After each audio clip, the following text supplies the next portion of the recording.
너의 움직임 우리 잘 맞는 것 같아 그러네 kinda same like we got chemistry same energy I can sense make history 빙빙 돌아가듯이 You are goddess like Venus I be orbiting Promise I ain't tryna play games with ya girl Honest you are not a side character Every day after day I tryna go out my way Cause I wanna secure you Oh I wanna See you every night after night Can we forget about time Cause I wanna adore you Oh I wanna Make you mine Make you mine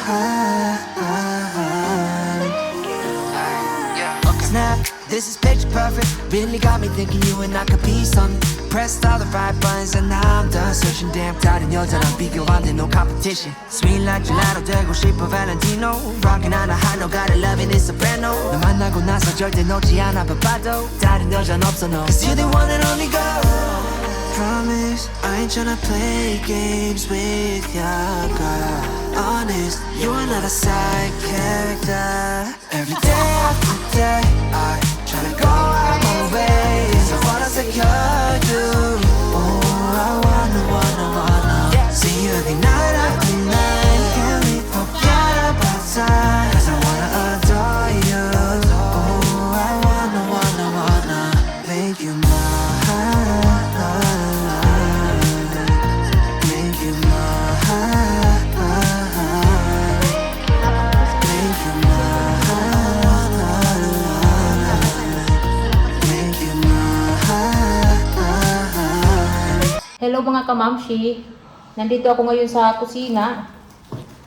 Magluluto ako ng aming kakainin ngayong gabi. Wala pa rin sila Daddy Marco. Ano na, pasado alas 6 na. So ano lang ako. Sopas.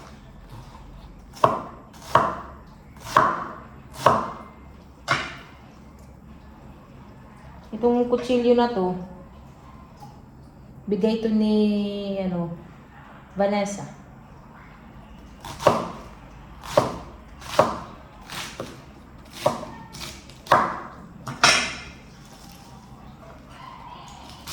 Sobrang talim mga kamamsi ng kutsilyo. So ito yung kusina namin. Yung kusina naman namin ang ipakita ko sa inyo. Mamaya ipakita ko itong kusina namin lahat. Dito muna tayo maghiwa ng repolyo. Saka umuulan ngayon mga kamamsi.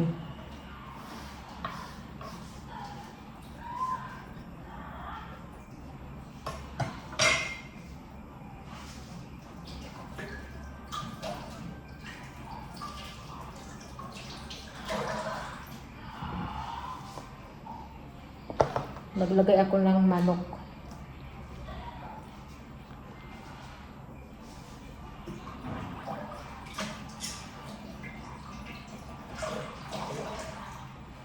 Yung mga pala namin, kutsara, tinidor, dinala ni Daddy Marco mga kamamsi. Tapos yung mga sandok, kagaya nito, nasaan na ba yun? Ito, dinala ni Daddy Marco. Akala ko tinapon niya. Ito rin, dinala niya.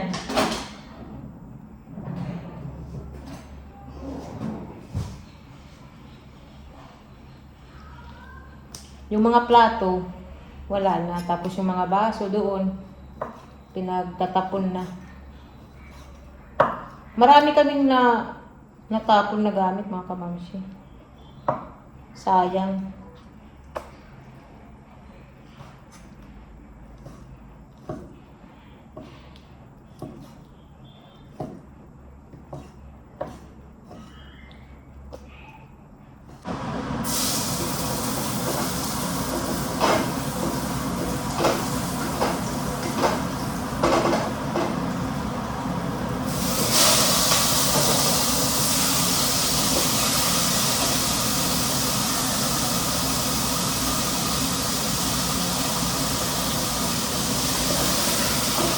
nandito na ako mga kamamsi.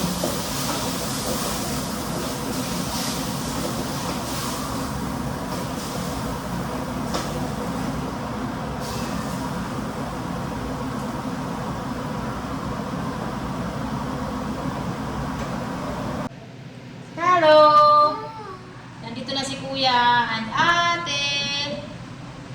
Kuya, ate. Kuya, Ate! And who's Lakas na ulan mga kamamsi. Tsaka nagkikikidlat pa rin. Ayan. Yan yung aking mga junakis. Ito sila ngayon. It's a hot day here. What? It's a hot day here. Ah, it's a hard I have to day. wait for my but I have to wait for Kuya one hour. Okay, Ate. That's what it is. Daddy Marco is here. Oh, God. The lightning. Big light, that's what it's coming to be honest. Yeah, it's very Just in front of my house. scary, huh? Very dangerous. I forgot to bring a snacks for me. This morning. No, she needs to bring No, 2 snacks because she got hungry during her second bread. class. There is a bread. Yeah, but with cheese. I eat it all. Yeah, she had the second class after school. She's Mommy, I eat it all. You eat it all? At 4 p.m. She still has 2 hours till 6 p.m. Okay, papakita I mo. want the sound. So, ayun yung aming kusina, mga kamamsi. Itong gray na tiles, yan ang dati naming bahay. Ito yung pinagdugtungan na yan, mga kamamsi. Mag-iba yung tiles. Ito si Daddy Marco ang pumili, ako ito. Dati, mga kamamsi, nung kami pa lang ni Ellie dito kami natutulog kasi ito yung pinakasala ng dating bahay eh. Maliit lang siya. Maliit na kwarto mga kamamsi. Pasensya na, makalat pa dito. Ito, lagayan to ng mga sapatos. Ayun si Daddy Marco.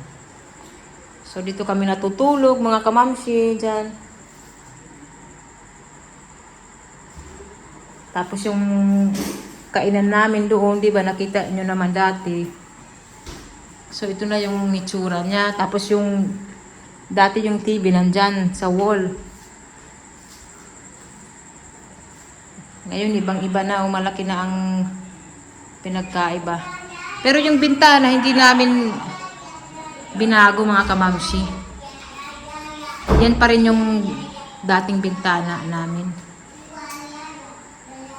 So, ito na mga kamamsi. Ito yung bago naming kusina, di ba? Ang laki ng pinagbago. Ito yung main door namin. Dati mga kamamsi, tinakpan, tapos nilagyan ng maliit na bintana. Tapos ayun naman, malaking bintana yan, pinaliit ko. Yan lang yung mga binago na bintana. Ito, hindi namin yan binago. Luma pa yan mga kamamsi. Tapos dito may bintana, ayan dyan, pinatakpan ko at saka yung pintuan. May pintuan dyan. Yan na may lutuan. Pinatakpan ko mga kamamsi. So ito yung aming dining table mga kamamsi. Parehas din ito nung gumawa ng aming mga bed. Kung naaalala nyo. Sila din yung gumawa nito. Sa kanila kami nag-order. Maganda mga kamamsi. Matibay. Sobrang tibay niya. At saka mura lang to kaysa doon sa mga binibenta sa shop na hindi naman masyadong matibay mga kamamsi. Mas mura siya. Kami dito. Nakatipid talaga. So, ayan. Ito yung sagates ni Ellie.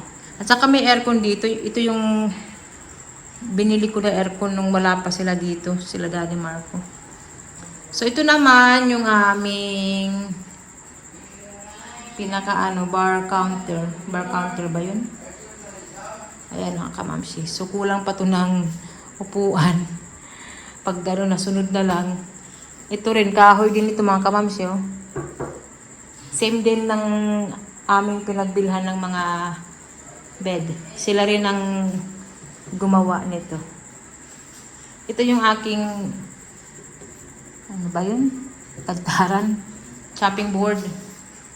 Malaki siya mga kamamsi, oh.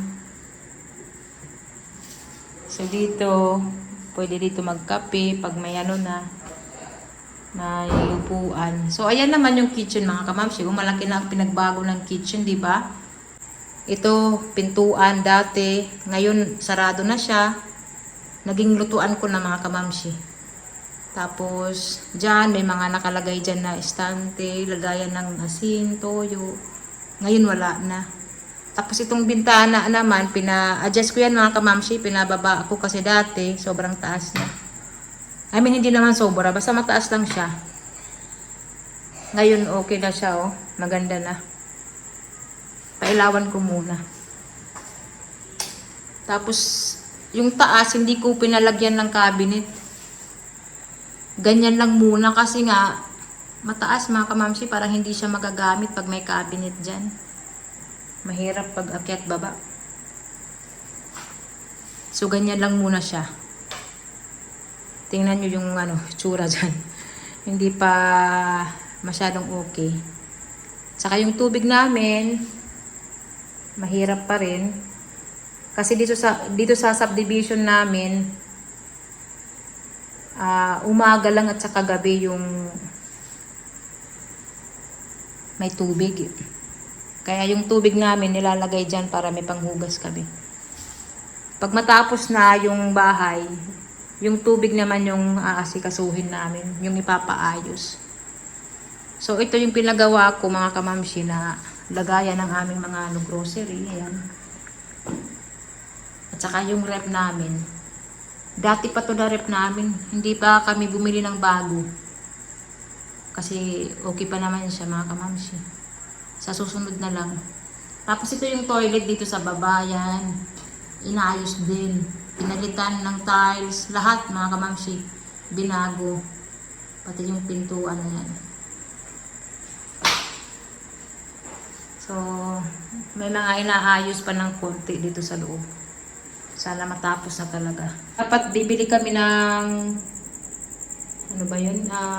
Yung may oven. Gas range, mga kamamsi. Pero iba yung aking isip. Sabi ko kay Daddy Marco na wag lang muna bumili. Ito lang muna na stove. Okay din naman siya mga kamamsi. Maganda. At saka ayun yung sa usok para hindi mangamoy dito sa bahay. Kasi hindi naman ako magluluto lagi sa oven mga kamamsi. Sa susunod na lang. At saka ito yung pinagawa ko sa carpenter mga kamamsi. Ayan. Kasi di ba yung mga bagong cabinet ngayon, ano ba yun? Yung modular cabinet mga kamamsi. Sobrang mahal. Grabe yung presyo. So ito, may carpenter lang kami. Nagbili ako ng laminated na plywood. Tapos ako yung nag-design. Siya yung pinaano ko. Gawa. Okay din naman mga kamamsi. Ito yung lagayan ng aming kutsara tinidora. Yan. Yung parehas sa amin sa Switzerland. Ayan. Diyan ko rin kinuha yung yung design nito. Although hindi lahat, pero doon ako kumuha ng idea doon sa apartment namin sa Switzerland. Ayan, tapos ayun may mga pwedeng paglagyan pa rin. At saka ito yung basurahan namin dito mga kamamsi. Yan, hindi ko na ipakita. Para hindi na kami labas ng labas sa pagtapon ng basura, di ba? So, ayan mga kamamsi. Ito yung aming bagong kusina. Simple lang siya. Simple lang siya na kusina. Pero, para sa akin maganda siya. Kulang lang ng dyan. Upuan. Para sa 3 junatis ko. Kasi, pag nagluluto ako, gustong gusto nila dyan mga kamamsi. Ito yung ginagamit nila na tungtungan. Ayan. Ayan yung aming munting kusina.